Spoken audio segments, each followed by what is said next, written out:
Hi, Amy. How's it going? Good. How are you? Good.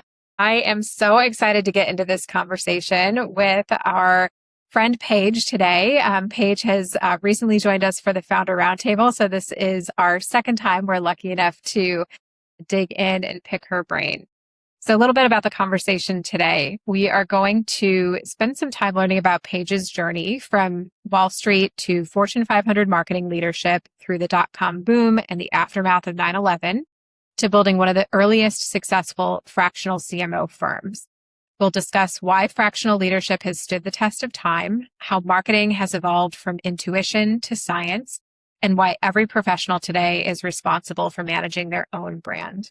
Without further ado, welcome, Paige. Thank you so much. I'm excited to talk to y'all today.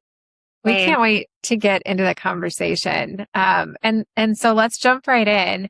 You have been running and scaling a fractional CMO business for over 2 decades, long before this fractional leadership or fractional business became the next hottest in vogue thing. So what made you believe that this model could work in the very beginning?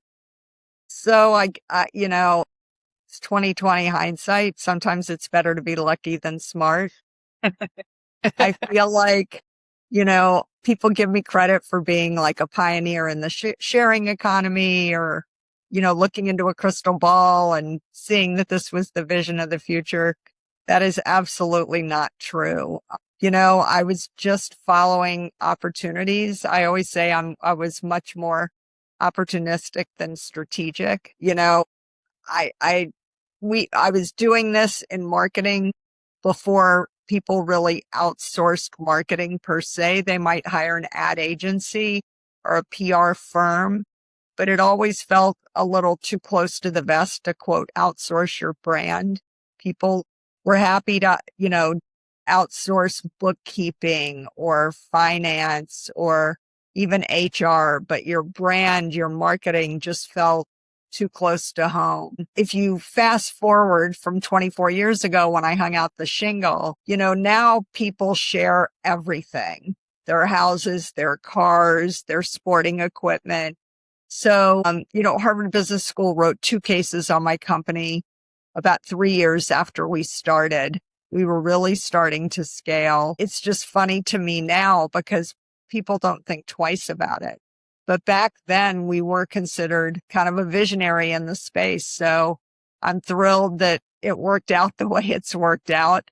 I always joke like I get blamed for things I had nothing to do with. So if you want to give me credit for being a visionary, I'm all for it. I'm not gonna, I'm not gonna push back. My last job working for someone else, I was the head of marketing at Zipcar when it was a brand new company. And the fact that multiple people could share one vehicle, it made perfect sense to me after 9/11 when everyone laid off their marketing department, fired all their marketing people. And I thought, well, if they're sharing marketing resources, I could hang out a shingle and we could do that for everybody. And it just seemed to work at the time. And then after the economy started to rebound after 9/11, I thought it'll just go away. And in a weird way, it's actually more relevant now than it was when I started it. So here we are. Yeah. And what would you say, was there, sort of a moment or a feeling that you had that convinced you to stay the course rather than returning to a corporate CMO role? Likely those opportunities came your way at that time. What made you say no? Well, I guess we stayed busy right from the start. I had clients before I admitted I was starting a company, but I thought, well, as long as people are hiring us, I better have a website so we look professional. And some of our earliest clients were investors, board members, and VCs who had a portfolio of companies they were working with. And after we helped one business, then they would say, I have another portfolio company that could use that same help that you just did for this one. Or I sit on the board of another company and they could really use your help. So each one of those early connections led to more relationships, more business. I never wrote a business plan. I never thought this would be my longest job of my career, but again, it's just, I kept following the breadcrumbs and work led to work led to work. And before I knew it, I had worked for myself longer than I had ever worked for anyone else. And then it became like, what do I do if I get sick of my boss this time? I think I'm unemployable. I could go back and work for anybody else ever again. And so here we are, 24 going on 25 years later. And now it just feels inevitable. Like, of course, I would keep doing it because it's meaningful. I enjoy it. And it appeals to kind of the ADD nature. I guess they call it ADHD now. But I think I like having a lot of balls in the air. I like having a lot going on. And, I'm still having fun doing it. So why not? Busy breeds business. I feel like we're reminded of those wise words from one of our close business mentors, Gail, in a lot of these conversations. There's so much to be said for just kind of getting out of your head and just double down into the work. And it often will lead to the next and the next and the next. Exactly. I think a lot of people feel like running your own business is a lot of risk. And at times, particularly when the macroeconomic environment is complex or shaky, that it's unstable. But in our first conversation, you shared that you felt like having a portfolio of clients was actually more stable than working for one company. Tell us a little bit more about why. Well, if you hitch your wagon onto one pony, if you look at the average tenure of a chief marketing officer or any C-level person, really, but I think it really came down hardest on marketing. A company will give you a year, maybe 2 years, but when things need a shakeup, it was like always the head of marketing that lost their job. And, when you have a portfolio of clients across different categories, different sizes, different types of businesses, you're not really overly reliant or dependent on any one revenue stream. So, if you have a handful or if you're lucky enough to have dozens of clients, any one client can go away for a short period, or even if they shut down, and it's just a small percentage of your business because you're diversified. You've got work in other categories. You've got work with other size businesses from startup to mid-market to Fortune 500. You've got a lot of irons in the fire and you just keep plugging along.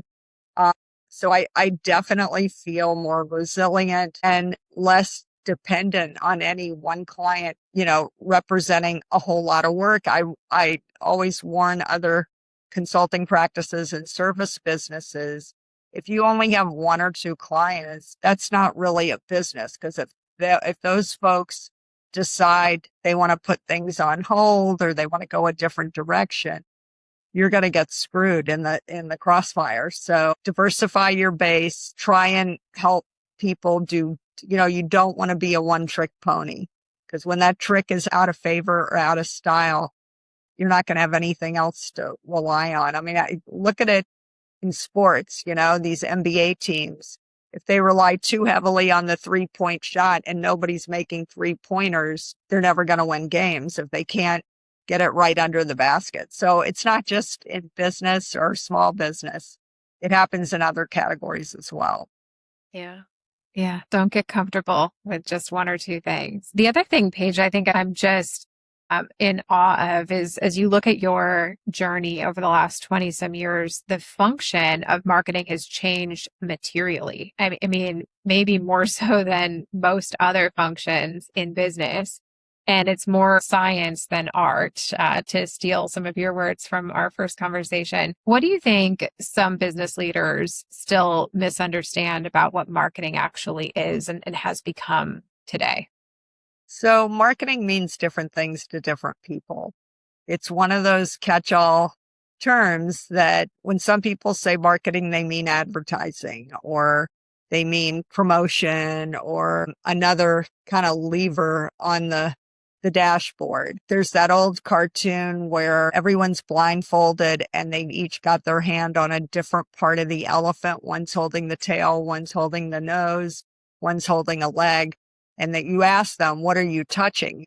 And none of them say it's an elephant because they're feeling different parts of an animal. But then if they take off their their mask, they can see, oh my God, that's the way marketing is in my book, because there's so many tools in the marketing toolkit. And as you said, the toolkit has changed so much. When I started my business, social media didn't exist. AI was not a thing. Facebook was just for kids in school.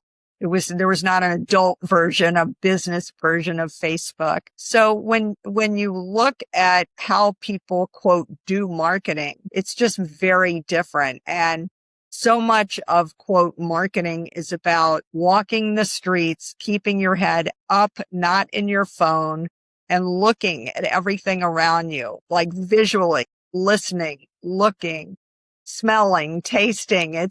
Marketing is about relevancy. It's about kind of what's happening now. What are the current trends? What used to happen? What are they doing now instead? So being good at marketing, when I'm interviewing junior marketing people, whether I was at a Fortune 500 company, when I was looking for people to join my team at the 3 startups where I ran marketing, I would ask them questions like, what was the box office hit this weekend in Hollywood? What's on top of the Billboard charts? Who won the Oscar for Best Picture last year? And you might say, like, why are you asking me this? I'm interviewing for like a job on your team.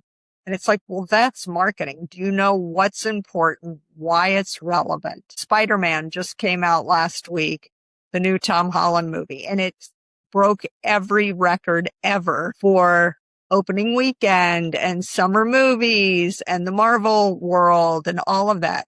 If you're not aware of that, if you can't connect those dots and what, if anything, it has to do with your business, you're not going to be a good marketer today. You have to be able to connect your category, your industry to pop culture, to trends in the market. I think those are the marketers that are the most relevant and that connect on a real human level. And if there's one thing we know with all the AI tools that are out there today, a lot of businesses just regurgitate the same jargon, the same buzzwords, the same hashtags. And what AI does is it kind of brings you down to the lowest common denominator. So everybody starts sounding like everybody else. And I think to really stand out today and to keep your brand relevant, you have to know what's unique, special, and different about you. What's your backstory? What is something that only you can tell, only you can say about your product or service? And if you stick to that, you're going to be relevant, you're going to stay timely, and you will kind of pop versus your competition. But if all you're saying is the same thing everyone else is saying, that's a bit of a recipe for a disaster today, because you're just going to blend in and get lost in the sea of sameness. I had a professor in business school that used to say, marketing is everything and everything is marketing. And I used to kind of laugh when he said it. Now that I've been doing it for a few decades, I think he was absolutely right. I think it's a great point about, are you observant and can you notice what's happening around you? I think that if you put yourself in the shoes of a marketer, if you don't do that, then how could you possibly be successful in marketing to any audience segment other than yourself and people who look just like you? Yeah, bingo. That's it. Absolutely. It makes a ton of sense. And I want to spend a moment on what you were talking about a minute ago with all these various channels across marketing. Amy and I are actually doing some work with a marketing team right now. And as you look at these functions and these jobs, they're feeling more and more technical. I mean, they're just the spread of channels and tools that they're using is incredible. And so what would you say to a leader who might feel a little overwhelmed looking at all of that with respect to their business, if they're kind of starting from a low level of maturity or starting from the beginning from a marketing perspective, where should they focus their energy first? So it's easy to get overwhelmed because there are just so many tools in the marketing toolkit today. And I feel like every newsletter you read, every podcast you listen to, there's something new. Like you're always feeling like you're behind. There's something new you haven't heard of or you haven't tried. I think what's really important is that you don't let yourself kind of get swept up in the tsunami of everything that's out there. It's really important to know your strengths, know how you stand out versus your competition, and seeing kind of what real estate you can own in your target audience's brain so that your product or service is what they think of first when they have a problem that your product or service can help them solve. What is it going to take for them to go, Amy does that. Let me see what her solution is. Let me go to Amy's website. Or, Erin and I were just talking about that, or I was on Erin's podcast and we were just talking about that. Let me go back and see where she can help me solve this problem. So you cannot boil the ocean. You can't be known for everything. You have to pick one or two things you want to be known for. And that's the real estate that you're going to own. So it's very easy to kind of try and be all things to all people. Where your strengths are going to be the best showcased in the best way. If you love Instagram, then by all means, make that your platform of choice. For me, LinkedIn is really the best place to showcase my strengths. For a professional service firm that creates content and you want to be seen as a thought leader, LinkedIn is definitely my preference. I don't need to be on Facebook. I don't need to be on Pinterest. That's not where people are going to be looking for me. And that's not the place where I'm going to be able to showcase what I do best.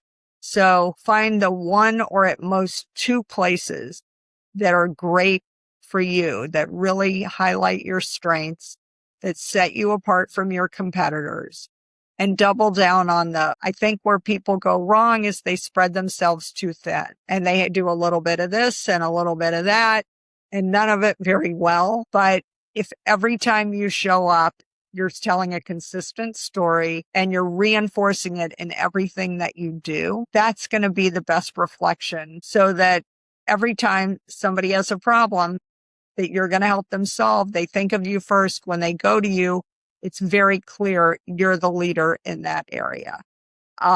So if you can do that well, that's the name of the game. I think where people get into trouble is, on Facebook, they want to look like they're fun and they're on vacation and they're in the bikini. And it's just a very different image than the buttoned up professional on LinkedIn. And then they're trying to be kind of snarky on X. And it's like, wait, what person is going to show up at the meeting? If I want to introduce you to somebody, I want confidence to know that you're going to be a good reflection of me and my brand. If I introduce you to somebody and you come up as the kind of snarky version, not the professional version, all of a sudden it's like, well, I'm not going to refer business to you. I don't want it to be a bad reflection on me because I don't know which version of you is going to show up at the meeting or on the call. So don't spread yourself too thin and figure out what your strengths are. Reinforce those strengths in everything that you do. Yeah. And you took the last question I had in mind right away from me, which was around mistakes. Where do people kind of fall into easy traps? And that makes a lot of sense, trying to be everything to everyone, spreading yourself too thin. There's so many platforms and channels that you can play in, and it's hard to do all of it. You brought up something that was really interesting to me around this kind of persona switching between different platforms. And obviously that's very impactful on somebody's personal brand. And you've said a couple of times, your personal brand is very important today. And I'm just wondering why and when you think that made the switch, that as a person, not the company that you work for, but who you are, your brand became so important. I think a mistake that a lot of people make is you think I'm not famous. I'm not Taylor Swift or Beyonce or Serena Williams or LeBron James. I just am a small business owner. I kind of do my thing. I have this consulting business, or I have this little online store. I'm not some big name CEO. That's not really true anymore. I think everybody's a brand today. I guess if we learned anything during the pandemic, it's if you don't exist online, you basically don't exist anymore. So if someone's going to come on your podcast, if someone's going to meet with you or even return your phone call or email, a lot of times they go to Google and they just search. They go into AI. Who is this person and why do I care? Should I even bother responding to them? Are they worth my time? Do I want to go have coffee with them or not? And if they Google you, if they look for you online and they can't find you, that's a big problem because, again, if you don't exist online, are you even real? Or are you just an AI robot? So, I'd argue that everybody's a brand today. And back to what we were talking about before, brands can stand for 2 things. They can't stand for 10 things. So when people think of you, what do they think of? What problem can you solve for them? And again, you got to start somewhere. You got to put a stake in the ground.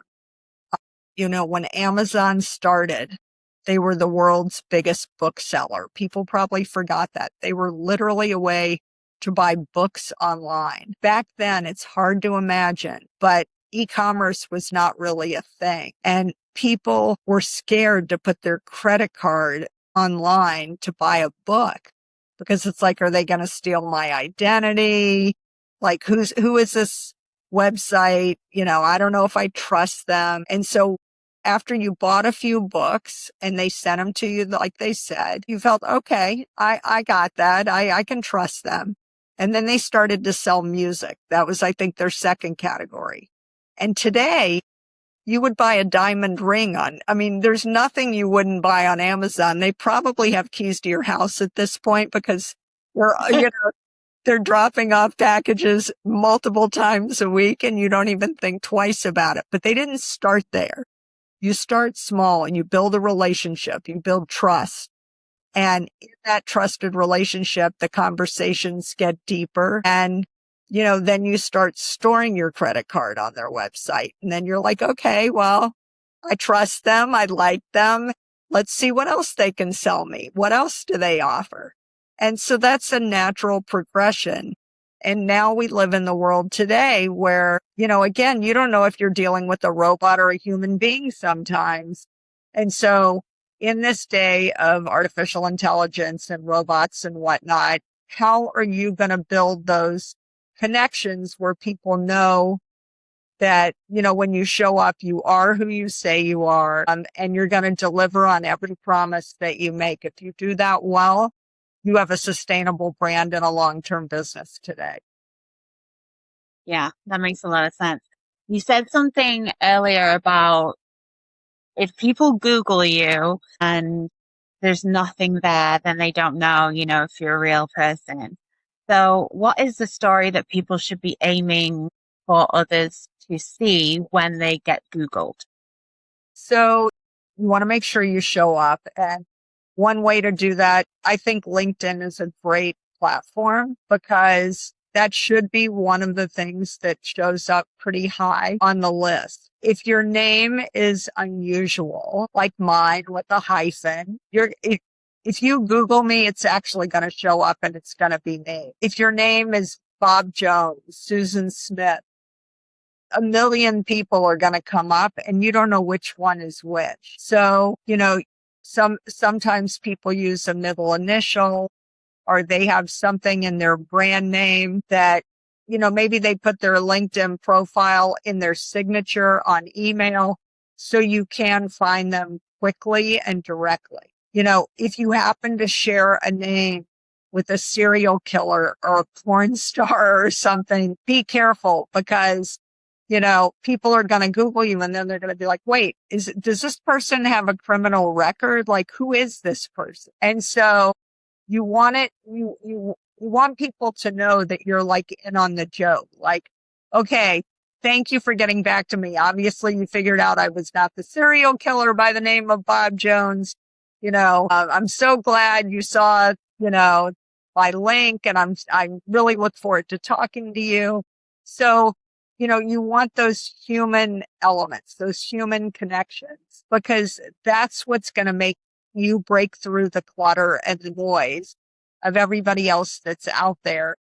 And if you don't have those kind of human elements today, you do just get lost in what I call the sea of sameness, because everybody else is falling into this very deep pool of, I don't know who you are. You're not relevant to me. So you have to give people a reason to care, to keep the conversation going. It's a really, really good advice. I definitely am going to Google myself immediately after this to see And, what. people say like, that's so narcissistic, or, why would you do that? I'm in a business here. Exactly. It's really important that you know what your reputation is. Like, how do people think of you when you're not in the room? And that's your brand, and if you don't own it, if you don't define your brand, someone else is going to define it for you. So you want to be in control of your narrative. You want to make sure that you're the one that influences what are those words that come up, and if you don't know what those words are, you can do a little back channel market research and talk to people who know you professionally, who know you personally, people that might refer your business. What are the first 2 or 3 words that come up when you think of me? Where do I stand out? What do you think my strengths are? When would you call me first? And see if those answers are consistent. Are they people that know you personally, think of you one way, and people that know you professionally think of you in a completely different way? Are there themes that emerge across the different kind of circles where, okay, that's something that I really do stand out. That really is one of my personal strengths that I've turned into a professional platform. And so you have to know what that is. You don't want to be surprised or blindsided. Agree. Whether you know about it or not, it's there. So you should know. Exactly. Yeah. I'm going to switch gears a little bit and talk about leadership, because like ourselves, you bootstrapped your business from the ground up. So what lessons do you think you learned back then? And would you change anything about your funding decisions? So I did self-fund Mavens and Moguls. I worked for 3 venture-backed startups. So I knew what it was like to raise institutional money and to have people on your board that could dictate timing and decisions because they owned part of your company. And I didn't always agree with the timing of things that they felt were important. So I knew right away I did not want to take any outside money. And I also knew I didn't need to, because I kept my overhead really low. And I had worked at 3 different startups as the head of marketing, and all 3 had good exits. So I had some money that I had made. I didn't work for Facebook or Google or LinkedIn. So I wasn't like a multi-bajillionaire, but I made a little money 3 times. And I knew I had a very clear vision of the company I was trying to start. And I knew that I could do it without other people's money. It's a very tricky decision, because there are capital intensive businesses that you don't really have a choice. You do have to raise money to be able to kind of function and compete. But I knew I didn't want to do that kind of business. I learned kind of firsthand the good, the bad, and the ugly. I think one of the early lessons, though, because I had seen it with other business owners, the most important thing when you get started, as we talked about, you have to have an online presence. So build your website, tell your story, create your narrative in a way that, you own the message. You're putting that initial stake in the ground. I think a lot of people, get enamored with all the bells and whistles, and they start doing all the, they get expensive office space. They get fancy stationery and fancy embossed business cards, and they start doing all these things that are kind of all the bells and whistles. I think the most important thing is you get your website up.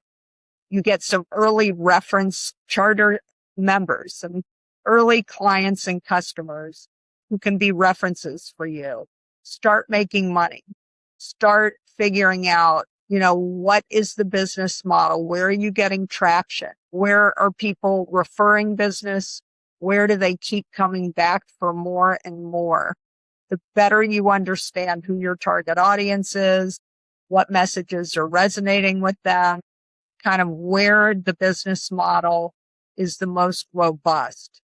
That is absolutely critical. I started my company out of the third floor of my house, out of an extra bedroom. I had very low overhead. I got some cheap business cards online. The first website was not very fancy. It was like a brochure online.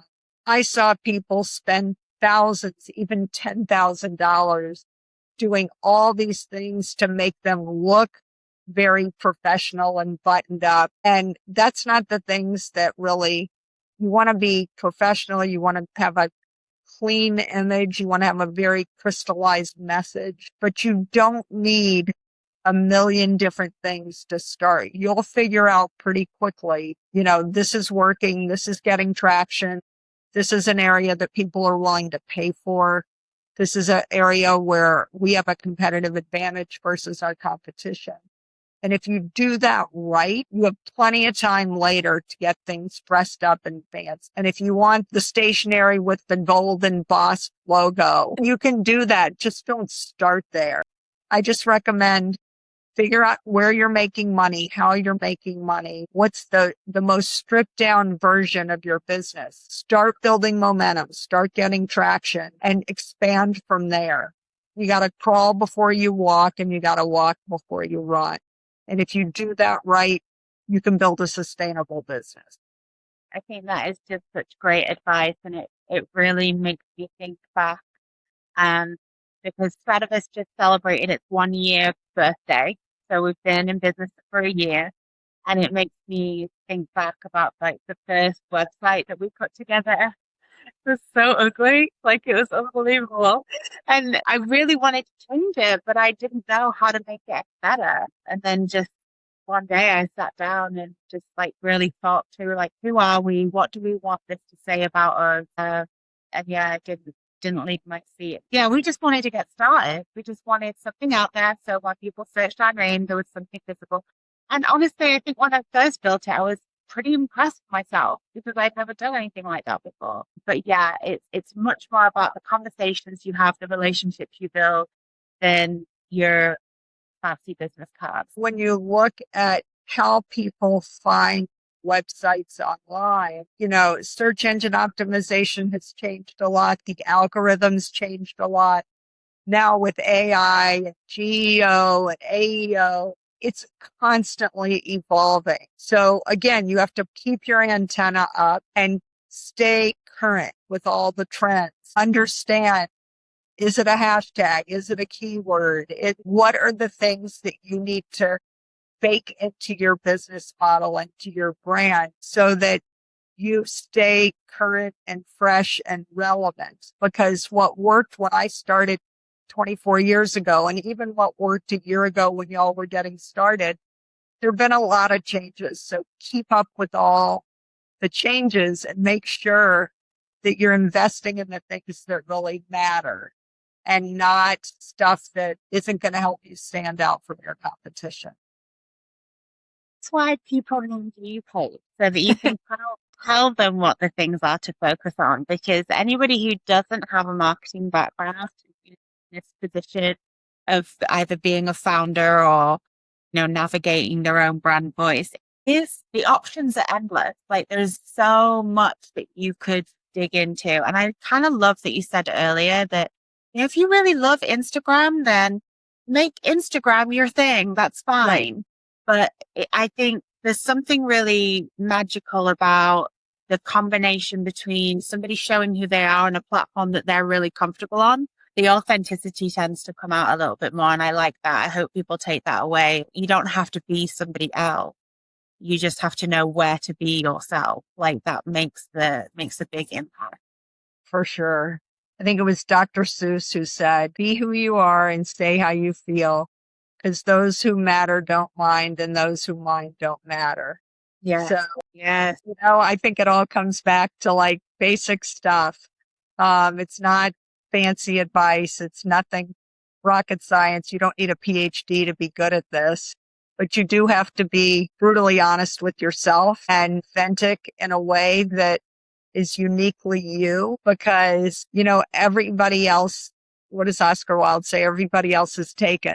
So just be you and be the best version of that. Stay in your lane because you're going to do better at what you do best than anybody else. Yeah, that's awesome. So today, your network includes around 40 to 50 professionals. And I can only imagine over the years the personnel challenges that you might have had. And I think it's really interesting for you to share with other people kind of what that looked like and how you dealt with difficult decisions with people. So, I started with a handful of people that I had worked with in a previous life. It kind of grew organically as we got busier and more work. And the first people I knew directly, and then it was kind of friends of friends and colleagues of colleagues. I feel very fortunate that I learned marketing at the highest level institutions. I started my marketing career at Procter Gamble and Coca-Cola. I worked at 3 startups that all had great exits. So I learned from the very best. But when it's your business, when it's kind of the buck stops with you, you have only yourself to blame if things are not going the way you want them to go. It was hard at the early days. We were just, again, trying to figure out what our niche was going to be. And initially, everybody was wearing every hat. Fasten your seatbelts, like you just hit the ground running every day. But as we started to scale, things really took off in different directions. And one of the earliest lessons that I learned was that the people you start with are not always the ones that are going to scale with you. And it was early on in the business where it was obvious some people were kind of very comfortable adapting and pivoting and growing in all these new areas. And there were a couple of people who were clearly one-trick ponies. Like they were really good at what they did, but they really wanted to keep doing that. And their sense of adventure and the entrepreneurial spirit was they were getting increasingly frustrated and threatened because the business was taking off in areas that they were uncomfortable with. And when you're building your team at the ground floor, you want people with a growth mindset. You want people who embrace the new and the learning and are able to roll up their sleeves and pivot and keep going and trying things. Some of it's going to work. Some of it's not going to work. They will be undaunted. They will just keep picking themselves up and dusting themselves off and moving forward. And I realized early on that I didn't want 1 or 2 people to kind of pull us back and pull us down. And I probably should have let them go as soon as the signs were there. But, my personal bias, I guess. I grew up in the South. We have this saying, you dance with the date that brung you. I was very loyal to some of these people that were not growing with us. And I think it finally hit a point where I just had to shake hands and part ways. And it was a hard decision to make. But at the end of the day, I think it was the right thing to do, definitely for my business. And it was the right thing for them too, because as soon as they left, the bar got higher. It sent a really strong signal to everybody on the team that we are moving forward. We don't have all the answers, but we're going to push each other in a forward momentum, in a positive direction. Even if we have to take a step back to take 2 steps forward, even if something is a lateral move, we're going to keep experimenting. We're going to keep learning. We're going to keep growing. And I really don't believe in making mistakes. I believe you either succeed or you learn something. And, you have to be comfortable knowing that everything's not going to work the first time. But if you learn something from that experience that makes you smarter and better, and the next time you move further, faster, that's a great outcome. So for other entrepreneurs out there, just know you do have to get out of your comfort zone. You have to be strong enough to know that you're not going to have all the answers. Sometimes you have to manage the unmanageable. Sometimes you have to try something and it's not going to work. But if you let that pull you down, you're not going to make it as an entrepreneur. You have to get out of your comfort zone and be able to keep moving forward with energy, with a feeling that like, we're going to move forward. We're going to get through this and we're going to be smarter because of it. And I think if you do that, you're setting yourself up for a great business down the road. But if you are constantly going backward or being held back by people who are not in that same positive energy, you're not going to get there from here. So have the courage to stay strong. I think that's great advice, because it is a different, and I like the term growth mindset, but it's almost so much more than that in an entrepreneurial world. It's like growth mindset combined with like blind faith and zero fear. I love that meme where it's the entrepreneur that's jumped out of the plane and reading the book that's like how to open a parachute, and they've already done it. I'm like, yeah, you have. And I'm like, I don't understand how people don't love it, because it's so crazy all the time, but it's not for everyone because of that. Some people don't want to deal with that kind of, okay, you got to switch gears like 15 times. Some people are just not that way, and they're more happy in their corporate setting, and that's okay. We have to let them go be where they're happy. Okay, this has been such a great conversation. I just want to give you one last question, and you've given so much already, but if there's one last thing that you could share with entrepreneurs out there as a tip, especially when it comes to marketing their business, what is one thing that you would recommend people don't neglect? So we touched on this before, with AI and the robots just exponentially taking over. I read a quote the other day that more than half the content on the web now is generated by AI, not humans. You can tell. You can definitely tell. As soon as I read the phrase cut the noise, I'm like, oh no. Why does it put that in everything? I know there's a lot of telltale signs, but I guess the thought I would leave everyone with is there's another great quote I like. I think it's attributed to Teddy Roosevelt, and it's people don't care how much you know until they know how much you care. And I think keeping your humanity in everything that you do, so they know there's a real person behind it. It's not a robot. It's not AI slop. Like, show that you care, show your humanity, show your vulnerabilities, the good, the bad, the ugly. People love the war stories. They love to hear the stories in the trenches where things blew up, they didn't go well, how you recovered, how you pivoted, and how you got back on your feet to move forward.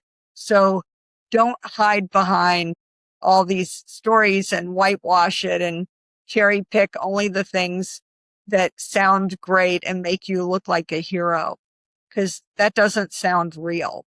That sounds like AI. Humans make mistakes. We screw up. We get kicked around and we keep getting back up. So if you just keep that human element in everything that you do, show your humor, show your grace, show your frustration, the good, the bad, the ugly. What's uniquely human is that creative storytelling. And if you do, everybody's got an origin story, and that's your unique background that AI cannot copy.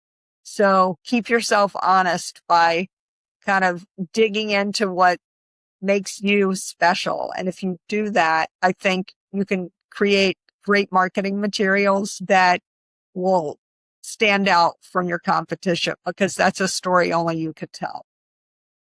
Thank you so much, Paige. It's so great to chat with you again.